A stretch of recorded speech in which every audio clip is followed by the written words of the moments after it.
Good evening, one and all. We welcome you all to the international webinar series on holistic health, well-being, and sustainable development 2022. On occasion of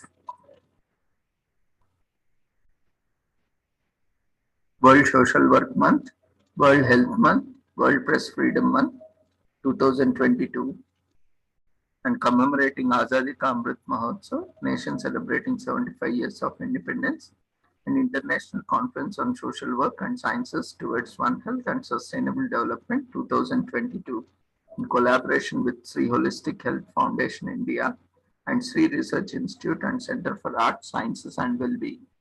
We welcome you all to the international webinar series. Before we start our session, let's take the blessings of Almighty.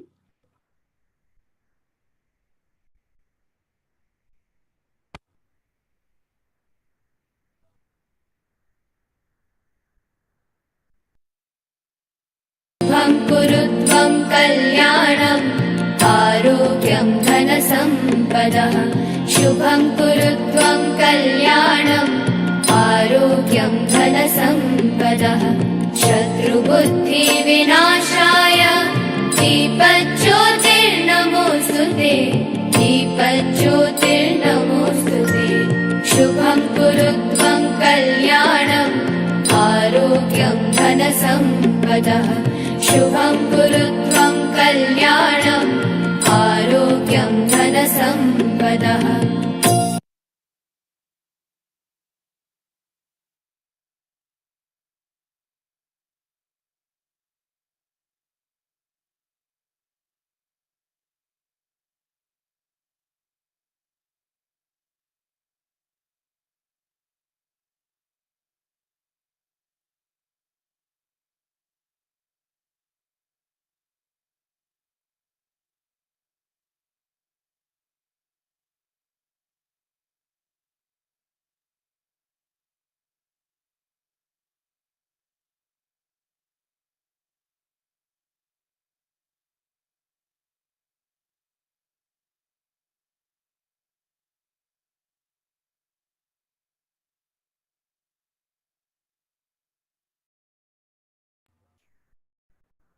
With the blessings of Almighty, we shall continue to today's session.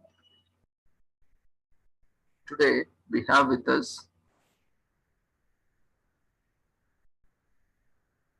Matt Perlesten from USA. He is CEO, EQ for Peace Worldwide Inc., USA. And he is teaching emotional intelligence and social emotional learning for over 4 decades in USA and beyond. Their organization goal is to have 1 billion people actively practicing emotional intelligence by 2039 and sustainable global peace by 2050. We welcome you, Matt, once again for this wonderful platform. You have been a regular contributor and we all are promoting emotional intelligence, and we are happy to see you back on the platform again. Over to you, Matt. Okay. Okay. Hi. Thank you for having me again. And always good to talk to you guys.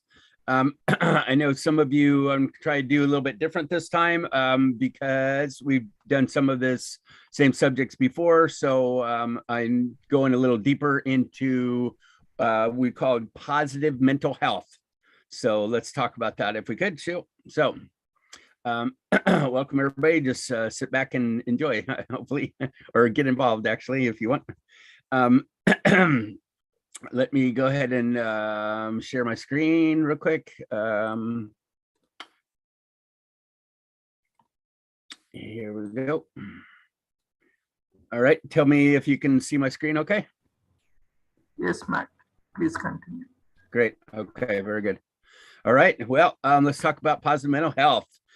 Positive mental health. So mental health normally has a kind of negative to it. It usually deals with problems and issues and pain and that sort of thing. And that's very real. That's very real. And it is a much, much more popular subject these days. that's good and bad.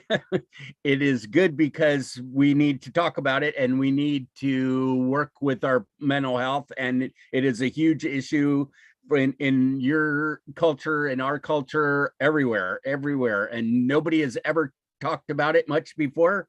We didn't learn about it in schools. We didn't, our parents didn't talk about it because they didn't know. And we sure better not work on our emotion stuff at work, right?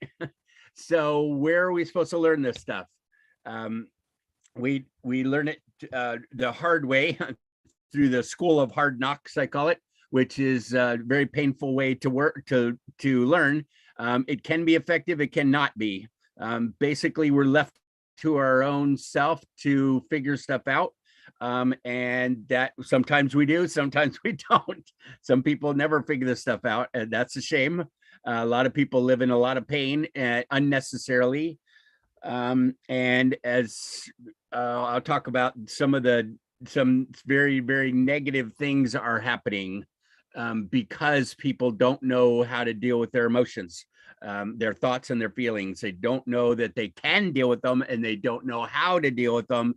And so that's what I'm here for, jumping up and down about how we can understand our emotional intelligence and we can do better. We can have positive mental health. So I have high hopes for this session. I'd like to introduce you to the power and wonder of positive mental health via emotional intelligence, which we call EQ. It's also called EI because obviously emotional intelligence is EI, but a lot of people call it EQ, and I'll show you why in a few minutes. And it's also called SEL, which is social emotional learning. A lot of times in schools, it's called SEL. You won't see too much, you won't see positive mental health, and you probably won't see emotional intelligence in schools and universities. You may, but it's usually called social emotional learning, especially in the United States. So it's all the same thing. It's all being smart with our heart. It's all being smart with our thoughts and our feelings. So I want to show you how the positive mental health can help you bring peace into your life, both inside and around you. We do want to feel better. We do want to deal with our emotions and such. And the goal is peace. The goal is peace. We're trying to be peaceful inside of us. We're trying to be peaceful between us. We're trying to be peaceful among us. And maybe someday, if we teach enough people how to be peaceful, maybe we can have big peace, world peace, maybe. We have a nonprofit, and that's the goal of the nonprofit. As Dr. Ravindra was saying, we're trying to change the world by teaching people how to deal with their emotions for the purpose of peace. So I also am hoping to inspire you to incorporate EQ and positive mental health into your life and to share this with others. Share it with others, because most of us don't know. Most people don't know. They have no idea what we're talking about. They never heard of emotional intelligence. They never even dreamed of the concept of that we can be smart with our heart, that we can be smart with our thoughts and our feelings, and we can change them. If they are not working for us, we can manage them, we can change them, we can do some wonderful things inside of us. And most people don't know that. So that's what we're here talking about. Let's start at the beginning, shall we? Let's start at the beginning. So is this nature or nurture? You've heard that that argument before, probably. And what I'm saying, that most of it is nurture. Most is nurture, because we are born with only a few fears.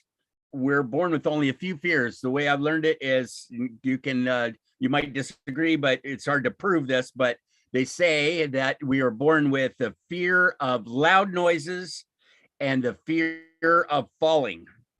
And that's it. That's it. 2 fears and no anger. So that means that all of your fears that you have now, we have now, all of our anger that we have now is made up.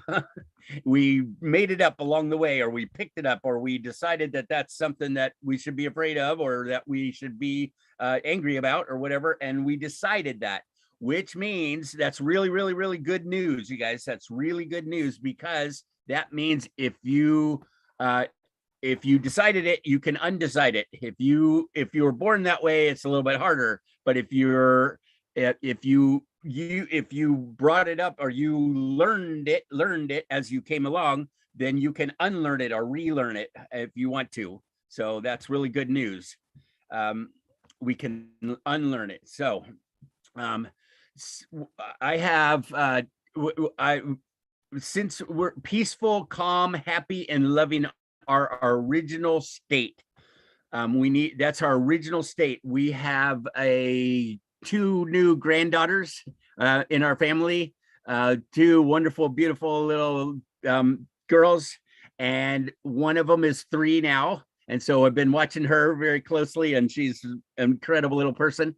And the other one is only 9 months old, and so she's still a baby, just learning to crawl and stand up. She can stand up now with holding on to something, but it's pretty cool to watch her. Anyway, so I've been watching them, and this is a lot more than scientific than this, but I have been watching them, and it's true. They are normally pretty darn happy, calm, loving, peaceful, playful, that kind of thing. That's their normal state.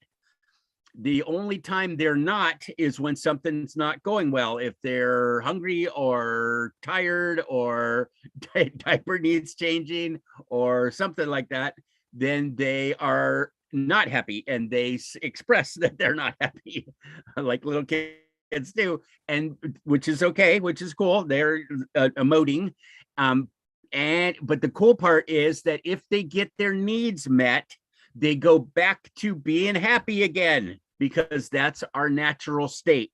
And that's what I'm saying with positive mental health, is that if we can deal with the negatives, our pain, our problems, our hunger, our anger, our fear, if we can deal with that stuff, then we can return naturally to our positive state, positive mental health, positive. That is our natural state. So that's kind of the premise to this whole thing. You guys probably know about positive psychology. Positive psychology said that after many thousands of years, or I don't know, thousands of years of therapy, the goal of therapy was to get people from negative, from they have problems, to back to normal, right? People go to therapy when they have problems. So they're down here, so they're negative, and they're trying to get them back to normal, right? Back to okay. And so they don't have problems anymore. So that's from negative to 0. Positive psychology, Dr. Martin Seligman said, hey, we can do even better than that. We can do better than that. We don't just have to bring people back up to, quote, normal. We can have them learn how to be more positive, because they learned about their own self, their own psychology. They learned about themselves. They went to therapy and learned about how to manage themselves better. And so we can do better. Okay. Same thing with positive mental health. Mental health says, go from down here to negative. And I'm saying we can go better. We can do better. We can be loving. We can be excited. We can be peaceful. We can be happy. We can be successful. We can have great relationships, that kind of thing, by learning about ourselves. And even with pain and anger and suffering, we can do better. We can actually do better. Because of and in spite of our pain, which is pretty cool. I think this is very, very, very good news, and I'm very happy to be talking about it. And it's working. It's working for me, and it's working for a lot of people I know, and it's working throughout the world, and very excited about it. So, as you can tell, so we can not only need to deal with our problems and get back to normal, we can do better than that. So that's positive mental health. We can learn how, that's why I already said that. We can go down and we can come up, we can come up and do better. So basically, basic concept, I just thought of this the other day, is if you want to be happy, you got to dump your unhappy. That it's like our natural state is good and peaceful, and this junk gets put on top of it. And we just need to get it off of us, get it out of our system. And so that we can be refreshed and renewed and do better and be happier. We just need to release the negative. So that's what we're working on. So the positives are joy, peace, and love, the big three positives. And the big three negatives are fear, anger, and sadness. And what I'm saying and what I'm living is that if we can deal with our fear, anger, and sadness, those three, just those three, and to the depth that our body feels them. Okay, it doesn't mean that you look at them and go, yeah, I guess I have a little fear, and yeah, I guess I have some anger, that kind of thing. That's good. That's a good start. But I'm talking about if you can really deal with them, your real fears, your big fears, and your big angers, and your really deep sadness. If you can manage those, if you can deal with them, if you can face them, if you can feel them, if you can allow them sometimes, then you can, there just isn't that much that life can throw at you that you can't handle. That's how it's turning out, is that if we can, it's cool to have a whole bunch of a good vocabulary of emotions. I don't think I have a slide in here on that one, but I should. Let me see if I do. I do not. Sorry. So anyway, there's a whole bunch of I have a website that shows something like 4,000 or 5,000 words in English language that have to do with emotions somehow, which is cool. It's cool to be able to explain your situation, at least to yourself. What am I feeling? What am I feeling? What is going on inside of me? At least to yourself, if not to other people. And so it's great to have a really good vocabulary of feeling words. And it's also really, really helpful to just be able to sum them up to the big three, the big three positives and the big three negatives. We can get ourselves all muddled and complicated and, well, is this, or is this a little bit, is it stress, or would you call it anxiety, or is it embarrassment, or is it, what is it specifically? Sometimes it doesn't matter. I'm upset. I'm feeling fear. I'm afraid of some things. I'm angry about some things. I'm sad about some things. That's it. Those three things. And if we can deal with those three things to the depth that our body then we have self-esteem. We have self-trust. We know that we can deal with stuff. We can deal with life. We can deal with whatever comes at us. And that allows us to risk more. It allows us to, allows me to be able to do this, to be able to be excited about stuff. It allows us, instead of being in this little box that we can only deal with a little bit of emotion, we can span that, and we can expand our heart. We can open up our heart more. We can manage stuff. We can be closer to people. We can be closer to people because if it doesn't go well, we'll be okay. We'll manage it. We'll live through it. We'll be able to press on, even though it didn't go well, because we can deal with our fear, anger, and sadness. Those big three. So we can risk more and we can enjoy more. It opens up our heart and allows us a way more expansive experience. So highly recommend learning about your fear, anger, and sadness, especially. And if we deal with those, then we can come back up and go to the positives kind of naturally. So Yep. To get back to the positives that are our natural state. We just need to deal with the negatives. So here's kind of the basis of the whole thing. This is my mentor, Doc Downing. I've been working with him for, almost 30 years. And he has some great quotes. He has phenomenal quotes that just kind of sum things up so simply. And I love it. I mean, it's changed my life in 80,000 ways. But his quotes are awesome. So here's one of them. Negative emotions expressed as intensely as they are felt in the body will reduce in intensity and are free to change, which means deal with the negatives and you will get back to the positives naturally. And it's very, very cool. And I've been teaching it and trying it and researching it and working with it with my friends. End up being people that are along the same path that I am. And so we've been trying it and it's working great. If we call it feel it to heal it. I'll say more about that later, but it's called feel it to heal it, which means deal with the negatives and you can heal, go back to the positives. So, what is emotional intelligence? It's being smarter with our thoughts and our feelings. Allows us to respond rather than react, which means that we can be smart about how we respond to things. Reaction is whoa, right? It's a kind of habitual, reactive. We're not that in control of it very well. But respond, on the other hand, means, okay, here's what happened. Now I'm going to deal with this in a positive way. So it allows us to respond rather than react to it. I like that statement.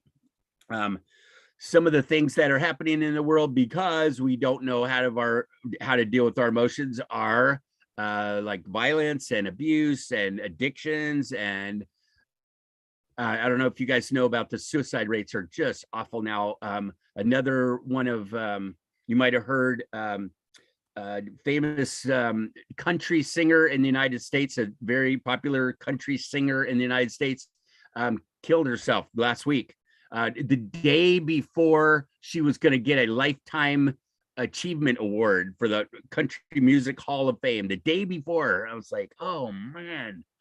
And she's gone, and that means that even people with whatever the very best resources possible available to them still don't know, can't deal with emotions and stuff, so they're out of here. And man, I personally know 6 people, mostly kids under 25, that are gone now. That we live in a little small town in California. We only have 5,000 people in our town, and there aren't very many towns around here. There are very few people, and I know 6 people that are gone, kids that are gone now because they chose to be. They couldn't handle it, and so what the kids tell themselves is, this is awful, this feels terrible, I don't think it's going to end. I don't think it's good. I don't know how to deal with it. I can't deal with it. People tell themselves I can't deal with it, which is not true, but they don't know how. And I'm not willing to do this anymore. So I'm out of here.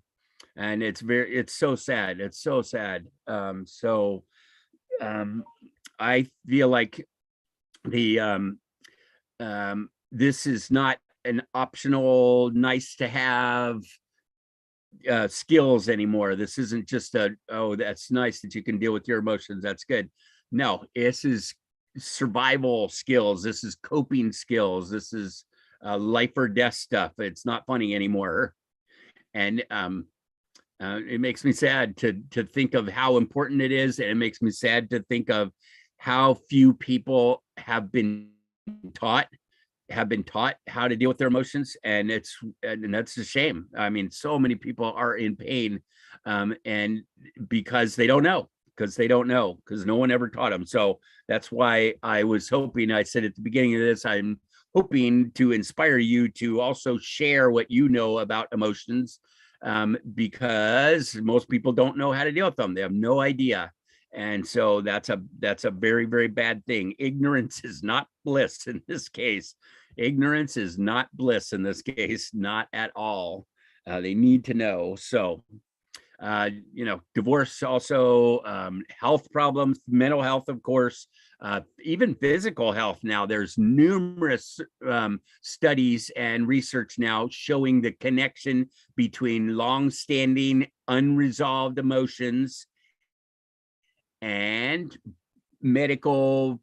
severe medical ailments and illnesses as an adult. You don't deal with this stuff from your childhood. If you had tough stuff in your childhood and you never deal with it emotionally, it takes a toll on your body. You stay tense. Things are tight. If you keep your pain in your stomach or in your back or in your neck or in your organs, wherever they happen to be, it ends up falling apart. They end up just going bad. And so there's numerous connections between emotional issues and physical health. So again, this is life-changing, and life-saving stuff. Of course, crime and more. Yeah, of course, war. So emotional education is what's missing. We don't learn about it in school. Our parents didn't teach us because they didn't know. And we can't deal with them at work. So we got to learn ourselves. So that's what we're doing here. Right? Aristotle said, educating the mind without educating the heart is no education at all. I don't know if that's a little bit severe, but it is, you get the point of emotional education is pretty darn important. So good to see you guys here learning about this stuff, I hope. I'm saying that if we can deal with our worst to be our best, we have to handle our worst. We have to be able to handle our negative emotions, our fear, anger, and sadness. That's our worst, right? And that leads to anxiety and stress and depression and guilt and shame and all that other stuff. But the basics are fear, anger, and sadness. If you can deal with those, you can be pretty amazing person. You can do all kinds of wonderful stuff if you can deal with your negative emotions. Here's a kind of cool thing. Let's see, I think, yeah. So you guys have heard of PTSD, right? PTSD, post-traumatic stress disorder, which means you're a mess because of something happened to you. That's very real and it's true and it's awful. And I've worked with a lot of PTSD clients in the past, and yikes, right? It's pretty bad. However, there's also a concept now called PTSD, which means that even though stuff has happened to you traumatically, traumatic just means big emotional event, that you can actually do better because of it, post-traumatic growth. And it has to do with dealing with both your left brain and your right brain, which I'll talk a little bit more in a few minutes. But it's about dealing with both the pain, the actual negative emotions, the actual pain and anger and sadness that happened to you during that trauma, shock, surprise, that kind of thing. The real pain. And what did you decide about your life as a result of that pain? Which means a lot of people, when something really traumatic happens, like a crash or a death of someone really close to them, they start thinking that life is unsafe, that they are unsafe, or that they have no control over what happens. Something can happen and I can't stop it. I can't control it. And they then take that and expand it to their whole life and are now scared of everything, or they feel out of control because they feel powerless because they can't stop things from happening. And those are terrible ways to live. That's a terrible way to live. You don't have to stick with that. It's just really a lot of pain going on that is unnecessary. So let's see. So this is a more scientific way of saying it, is that post-traumatic growth geez, I can't even pronounce it, dorsolateral prefrontal cortex after a disaster. Post-traumatic growth is characterized by subjective positive psychological changes resulting from major life crisis, which means you do better even though you had bad things happen. You can do better. In post-traumatic growth, successful coping in the aftermath of a traumatic event occurs when an individual's perception of self, others, and the meaning of the event are positively reconstructed, which means if you start to think that life is scary or that I'm out of control, that's negative construction. So you can positively reconstruct those to feel better and think better and be happier. So it can be done and it's being done. And so so if you feel like you're stuck with things, that you're not, you're not, which is really good news, I think. We have worked with a number of PTSD gentlemen, mostly gentlemen, from the wars, that American wars going to Iraq and going to Iran and et cetera, Korea and Vietnam, and those guys that have these horrible pictures and sounds and smells in their head, and they come back. What I found is they come back thinking, okay, now I have PTSD and now I got to live with it. That's all I can do. I just can manage. I just can suffer through it. But that doesn't have to be that way. It doesn't have to be that way. If you have an open mind, you can, and you're an open heart, and you can want to do the work on it, then you can do better. When we've got a lot of situations and examples of that, people can do better. You don't have to just live with trauma. So, okay, this is out of order, but 3 time frames of positive mental health. We learn from and heal our past. A lot of people say, well, we don't need to deal with our past. That was a long time ago. Let's not bring it up. Move on, turn your head toward the future and let go of the past. And it doesn't matter. And it's irrelevant, right? I disagree. I think there is a ton of stuff that we can learn from our past, and we should learn from our past to learn who we are and how we function, and what some things that are still affecting us today that are that happened to us in the past. And there are a lot of unconscious and generalized belief systems, like life is scary and I'm out of control, that kind of stuff. Those kind of things, they affect you now, whether you know it or not. Those affect you now, and you may have made those decisions in the past. So working with our past is a really, really good idea. We do a lot of that in our workshops. We've been giving these workshops for 36 years now. I got one, today's Wednesday, on Friday. I'm very excited about it because it's a weekend workshop, but we haven't done one for 2.5 years because of COVID. So I had one scheduled, and when COVID's hit, and we're like, hey, we can't all be in the same room together anymore. And so I had to cancel that class, and it's been 2.5 years. And so I'm very excited to be going back to that on this weekend. So, and what we do is we deal with the past. How did your emotions start? Where did you, as your inner child, and I'll talk more about that in a minute, how did you stop feeling? How did you shut down your feelings? When did you shut down? Why did you shut down your feelings? That kind of thing. And why, and how to open that back up, and open yourself back up, and open your heart back up, so that you can live in a very cool way from now on. So we learn and deal with our past so that we can live fully and completely in the present and create the very best future that we can for ourselves and those we love. So, yeah, that's a kind of a big deal, I think. Some of the things we can do, we can change our mind. We can modify those belief systems, like I was saying, like that life is scary, or I'm out of control, or I have no power, that kind of thing. We can modify, we can, what I call spin it to win it. We can adjust them a little bit. Well, sometimes I am scared. Sometimes it is scary. Sometimes things are out of my control. Sometimes, but not all of them.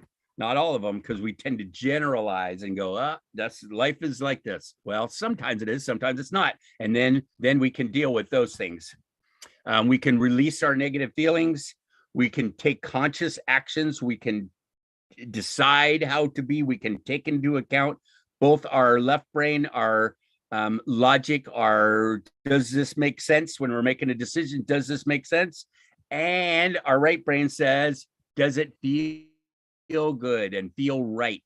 Does it make sense and feel good? And that way we can take into account our thoughts and our feelings in order to take good actions, take conscious actions. Even if we choose not to act, we are choosing not to act. It not reacting, but we are choosing, we are responding. And that's a beautiful thing. And we can learn to forgive. Forgiveness is a big deal. Forgiveness is a huge deal. Who is forgiveness for? Who's forgiveness for? You. It's not for them. It's not for the people you're upset about. It's not for them. They probably don't know and very likely don't care that you're upset with them. They don't know or don't care that you're upset with them, but you are carrying around the fear and anger and sadness, or anger, especially of people that have wronged you or hurt you or stepped on your toes or rejected you or abandoned you or that kind of thing. They did all these things to you. They're now gone and we're left with it. You're left with it, right?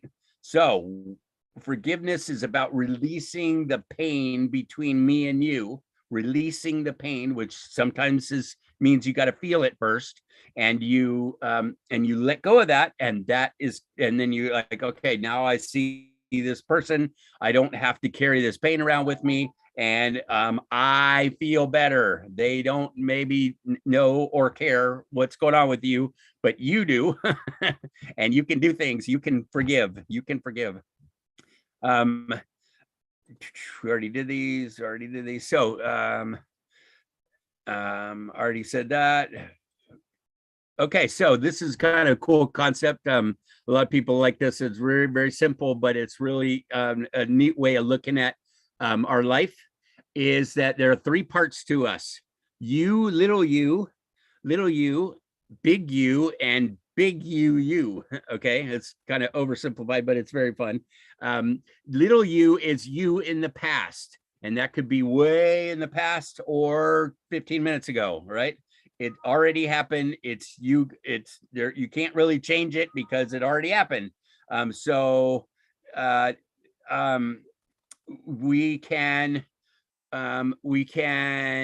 understand ourselves and deal with our little you. This is everything to do with me in the past. It's about understanding ourselves. Okay. The big you is me now. It's you now in the present right now. This is actually the only one you can really control and manage, because it's now, right? It's me happening. It's me responding. It's me making conscious decisions. It's me allowing my feelings or not allowing my feelings. That sort of stuff. That's me. It's big you is in the present. Okay. Then the you, capital U, is your higher you, your universal third eye, wisdom, higher power, that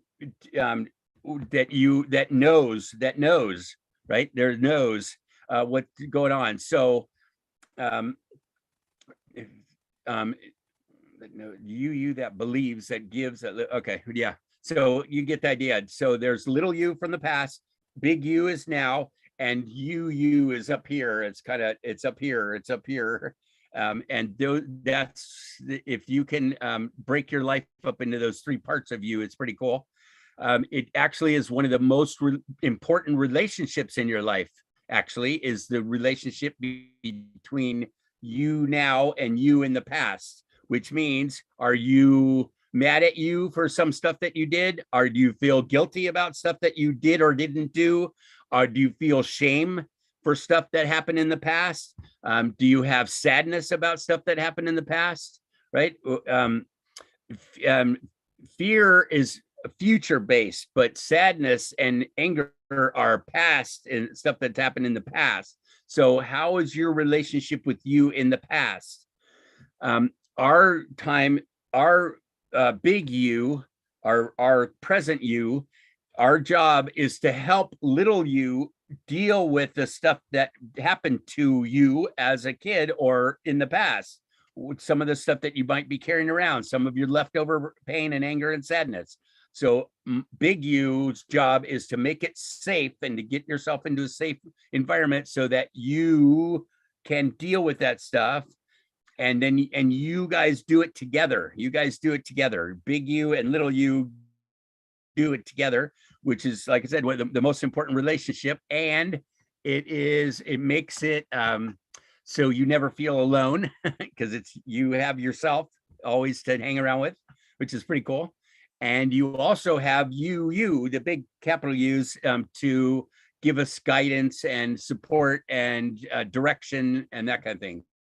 So I like this. This is a definition I read the other day about you. So the guy is saying in this book says, amid all the noise and confusion in the world, there's a place you can always go to find genuine support, encouragement, peace, and solace. This place is within you, where the voice of wisdom speaks. This voice will offer you positive alternatives and real guidance to help you discover a different and richer way of life. If it has been a little while since you last listened closely to you, it may be a little hard to hear, but if you give it a chance, it will reward you with all the wisdom, guidance, and inspiration you require. Isn't that nice? That's a really nice way of putting it. I think it's very helpful for people to listen to themselves, listen to their higher knowing. Very, very useful. So I just wanted to bring up that concept about you, and you, and that you can create this relationship between different parts of you and be a team, and you're not alone. So. All right, what do we have here? Emotional safety. And a lot of times, actually, this is back from you and you, big you, needs to make it safe for little you to deal with whatever they need to deal with, to manage, to look at it, to learn from it, to understand it, and to decide how do you want to take this forward, like that post-traumatic stress. Do you want to decide, do you want to be afraid of the world now? Do you want to feel like you're out of control? Probably not. So you can decide that, wait, this is not going to stop me. This is not going to mess me up or tear me down. It's not. And so big you gets to decide those things, make it safe for little you to deal with their stuff and to heal. So emotional safety is a huge deal. I need to make it safe for me, and I need to find other people that are safe to me, that I can express and connect with and vent and feel and understand and love.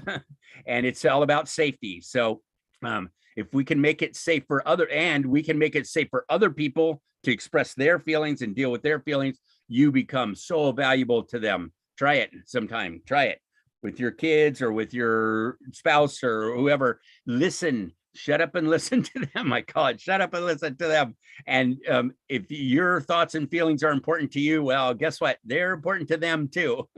So try it. Here's some of the positive. I like hashtags because I'm not that smart IQ wise. So I like to sum things up really simply. So hashtags are helpful in doing that.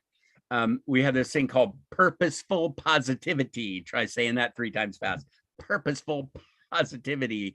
And that is you're on purpose. You're doing stuff positive on purpose. Why am you doing that? I want to do, it's positive. I want to do it. I'm doing it on purpose. Like coming to this workshop, you guys, this is purposeful positivity right now. You guys coming to this and other workshops means that you're working on you, and that's pretty beautiful. and it's purposeful and it's positive. So there you go, right? Exaggerate enthusiasm. That's one of my favorites. You may or may not decide that works for you, but I like it. I like it. I'm having fun with it. I didn't used to be this way. I used to be pretty shut down and closed off and that kind of thing. And I was afraid. I was afraid of so many things. And so I kept myself quiet, and I don't rock the boat, and don't be seen or heard, and just stay in this little tiny box, and keep my head down and that kind of thing. And along the way, I was like, no, I don't want to be like this. I don't want to be like this. I don't want to be shut down and limited my whole life. I don't. One of my motivators is that I have cancer, actually. And when I found that out, I was like, oh, first off, totally shocked, like most people when they find out that. But I also went, wait a minute, that means that I may not be here much longer. And so is this how I want to live my life? Am I going to go out like in a whimper? No, I'm not. I'm going to do as best I can and come to these workshops and teach as many people as possible. And I started the nonprofit and that sort of thing since then. And I was like, wait, no, I want to see if I can make a difference as fast as I can while I can. So one of those is exaggerating enthusiasm. Another one is exercising optimism. I am very optimistic. I think that emotional intelligence and positive mental health are some of the best news that we've had in a long time. We don't get much good news these days. I'm sure you know that we don't get much good news these days. But this is good news. This is the best news, is that we can manage our own experience, our own life, and we can do better. We can do better. So here's some more.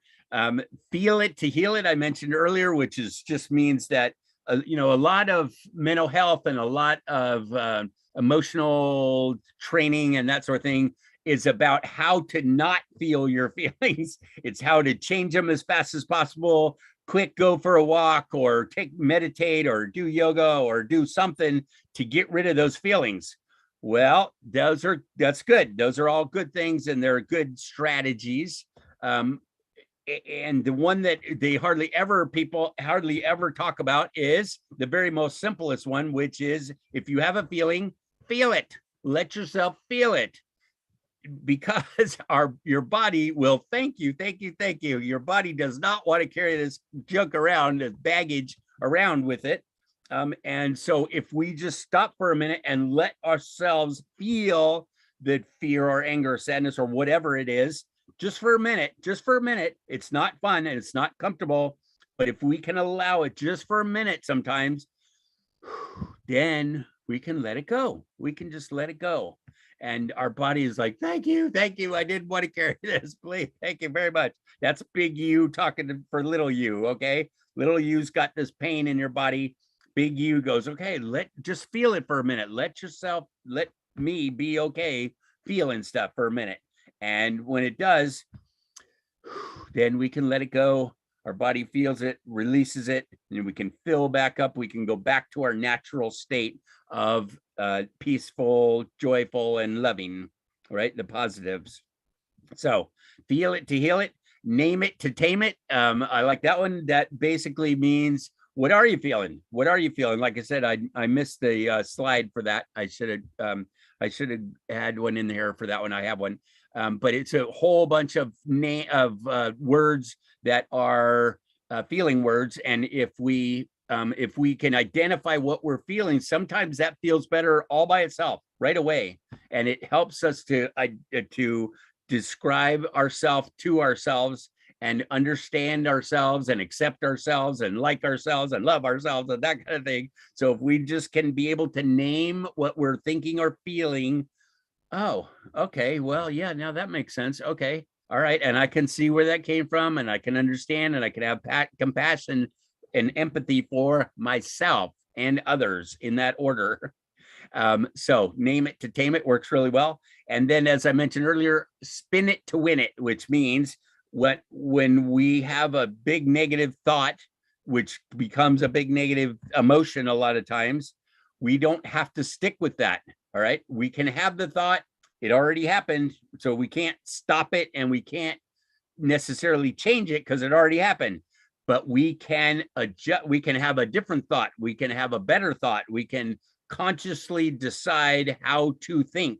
We do it all day at school and at work. We can come up with a better way of thinking. Like, for example, like I was saying, if you decided based on your trauma that life is scary, that's too big. That's too much. I can't deal with that. It's too big. But if I spin it a little bit and it goes, sometimes life is scary, or sometimes men are mean, or some people rejected me, but that doesn't mean I'm unlovable. It just means that that person wasn't in the right place at the right time or whatever.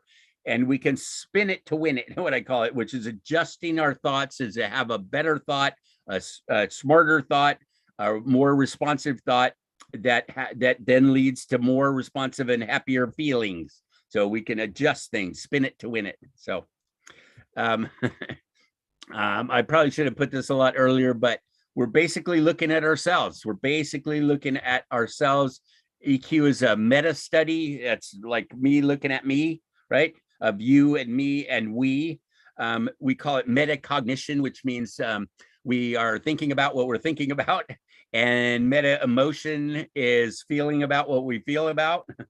And so it's us studying ourselves. And that's where a lot of this comes in. There's left brain and right brain, like I mentioned. That is the logic side. It's got to make sense, our decisions, and feel good. So we have two sides to our brain. One's mostly logical. Our left brain is mostly logical. And our right brain is a lot of our passion, our creativity, our feelings, our senses are all right brain stuff. And if we can do both of them, one's not better than the other. We are taught in our society and yours that left brain is the way to go. You got to get a job. You got to be smart. You got to be logical. You got to be conscious and cognitive and all that good stuff. Cool. Do that. And add your emotions to it, and add the right brain to it. These are the first classes that get canceled in schools. The right brain stuff, dance, PE, singing, drama, humanities, all that stuff is the first stuff to get cut. It goes back to logic. And it's unfortunate, but it is how it is. So for me, I was really disappointed with my schooling. Even here in the United States, I went all the way through high school and college, and I got done with college, and I was like, wait a minute, that's it? That's it? I got all this cool left brain stuff about how to get a job, and that's what we were taught about. And nothing about me. What about me? I still don't know how to manage me. I don't know myself. I don't know how I work. I don't know how to manage my relationships, that kind of thing. That stuff was not taught in school. And that's wrong. And so our nonprofit is trying to get emotional education, right brain education into schools everywhere. And it's going well because now the schools are now becoming very aware that this thing is missing.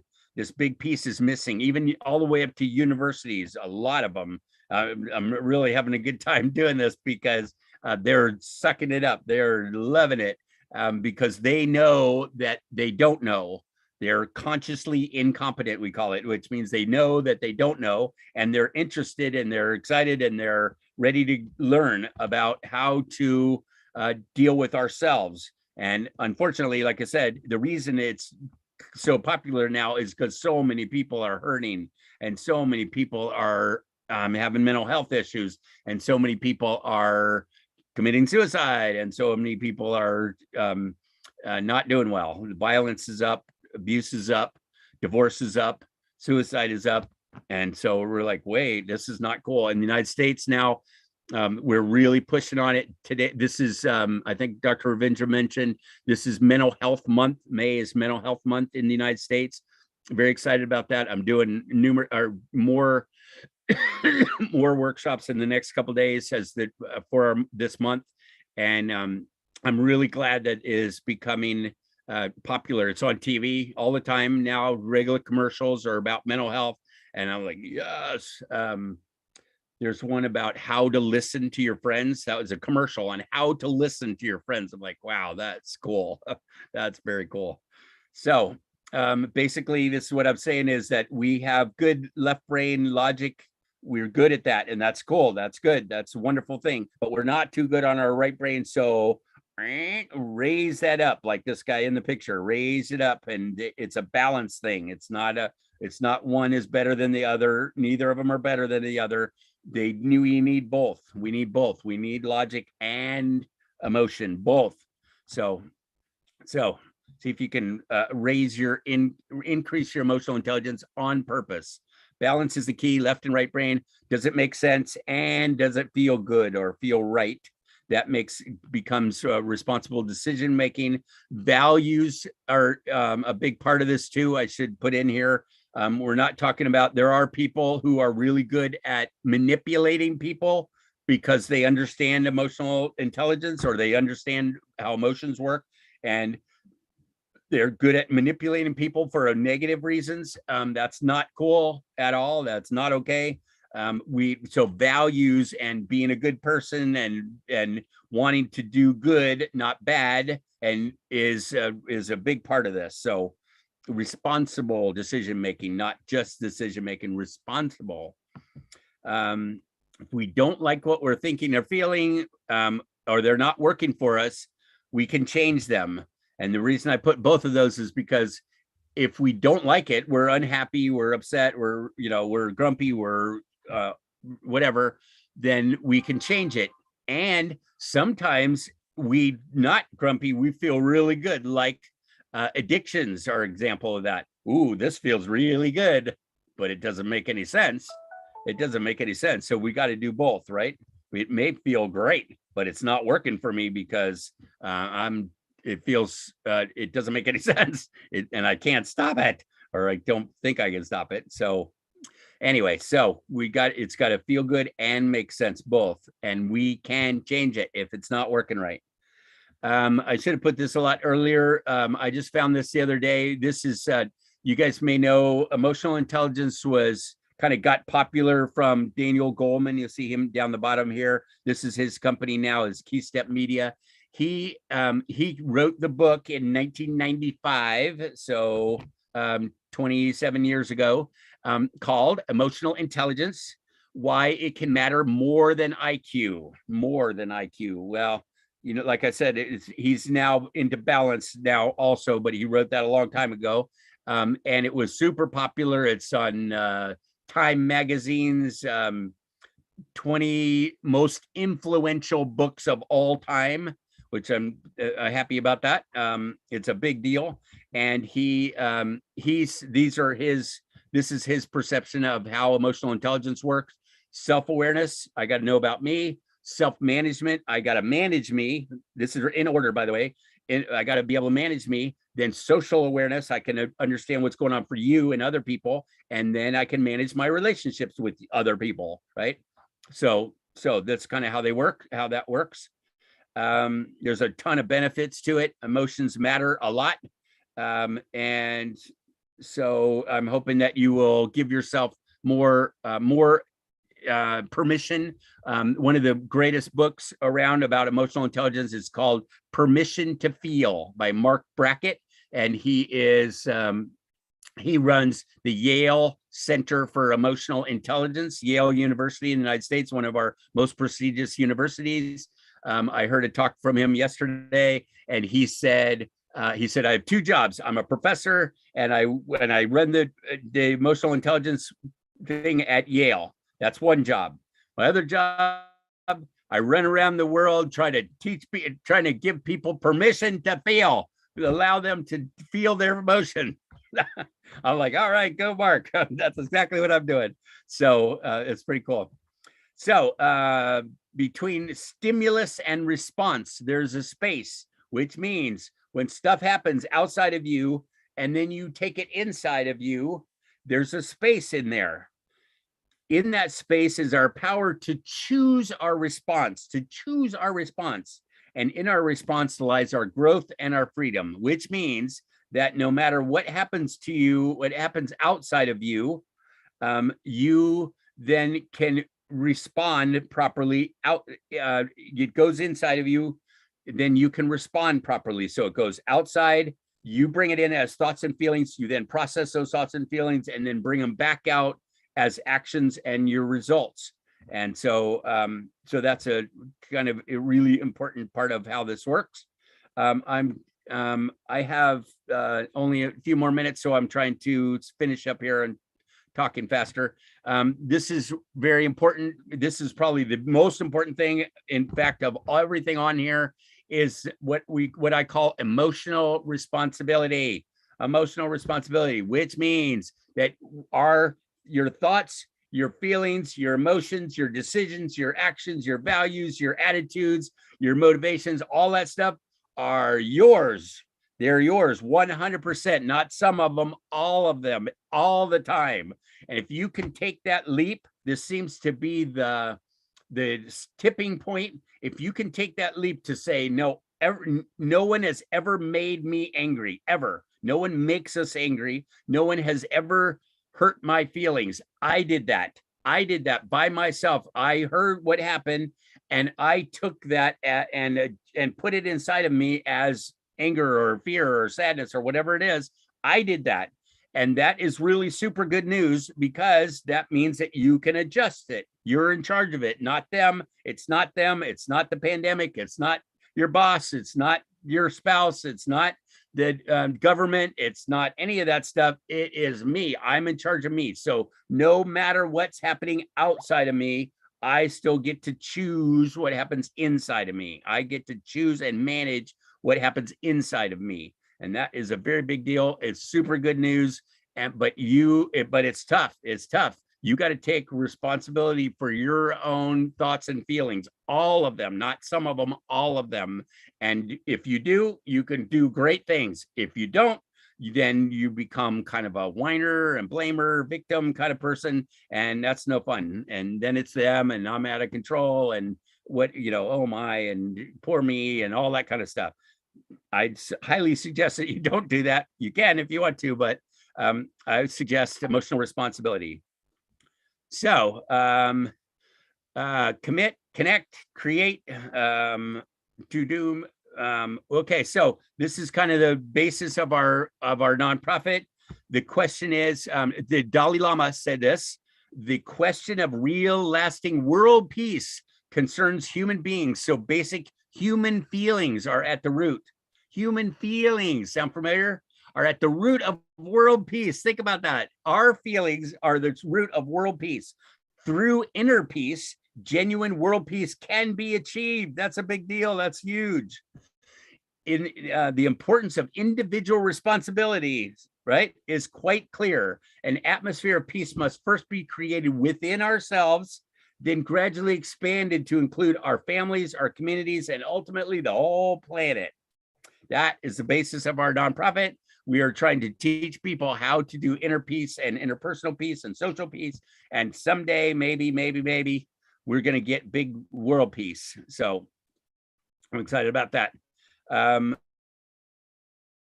So takeaways from this, hopefully, is accept emotional responsibility, that you are in charge of you and your thoughts and your feelings, all of them 24/7, 365. We can't not think and we can't not feel. So we probably better get good at both of those. Live EQ and positive mental health, learn it, teach it, model it, do it, learn it. It's really important. Google it. There's tons and tons of stuff now on emotional intelligence that I'm really happy about. And then share it, please, please, please. Each one teach one EQ. Please share what you learned about emotional intelligence with others, okay? Here's some resources. I'll give you guys the this PowerPoint at the end. I'll send it to Dr. Ravinja, and you can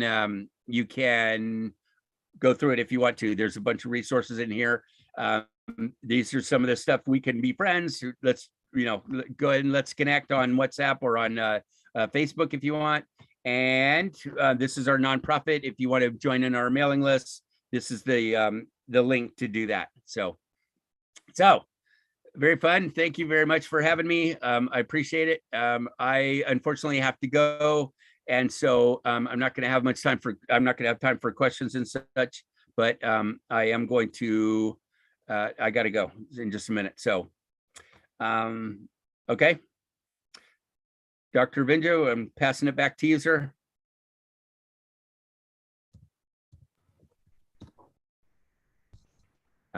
Yeah, Matt. Yeah, you guys go through that. I'm not gonna have time for that. That's fun. That's the quiz about how do you process your emotions. This is really cool because it gives you not only how well do you do it, but it also gives you the steps to processing your emotions in your body. It's pretty cool. So go ahead and do this quiz. Dr. Ravinder and I came up with this a couple weeks ago. Feel free. So again, sorry, but I got to go. All right. Take care, everyone. Thank you again for having me. And we'll see you on Sunday, actually, and talk about pets and animals and such and how wonderful they can be. All right. Bye-bye. Thank you for joining us. Take care. Have a great day. Thank you. Thank you once again for joining us on behalf of Sri Holistic Health Foundation India and Sri Research Institute and Center for Arts, Sciences and Wellbeing, and also on behalf of all the participants. Dear participants, kindly attend to the emotional intelligence assessment in the form of polls that will help us to understand about our emotional intelligence.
Quickly fill up the emotional intelligence quiz.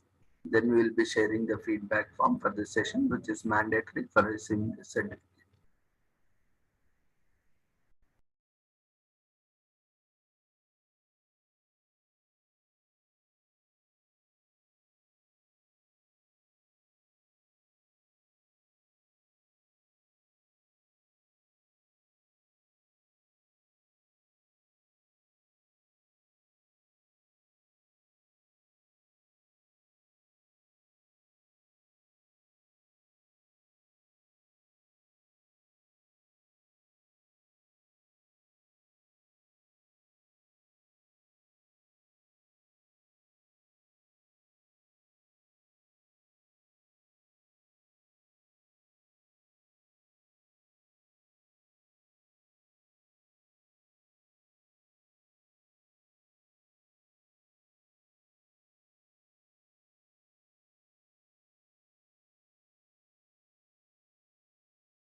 Dear participants, quickly fill up the emotional intelligence quiz.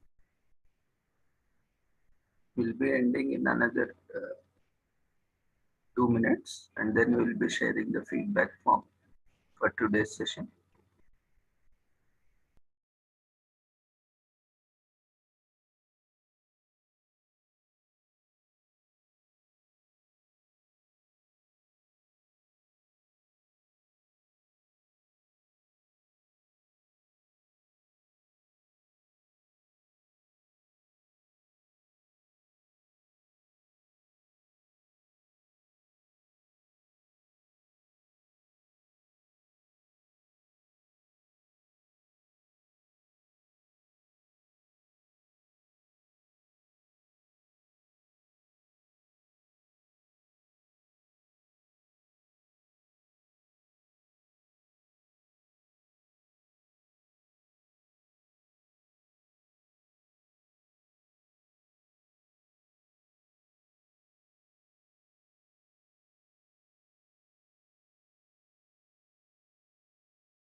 Dear participants, kindly fill up the feedback form for today's session.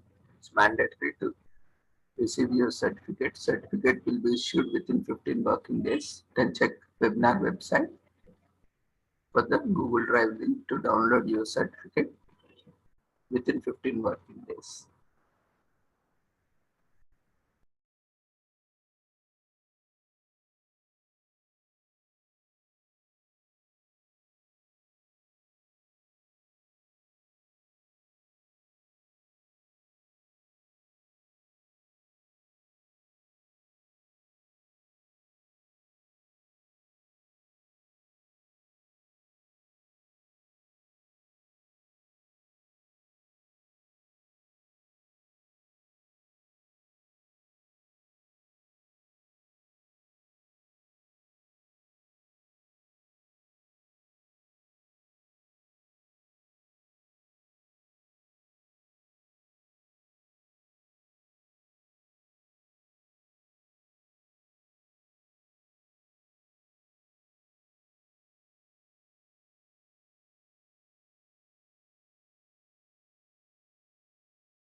Dear participants, kindly fill up the feedback form shared in the form of polls.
Dear participants, quickly fill up the feedback form.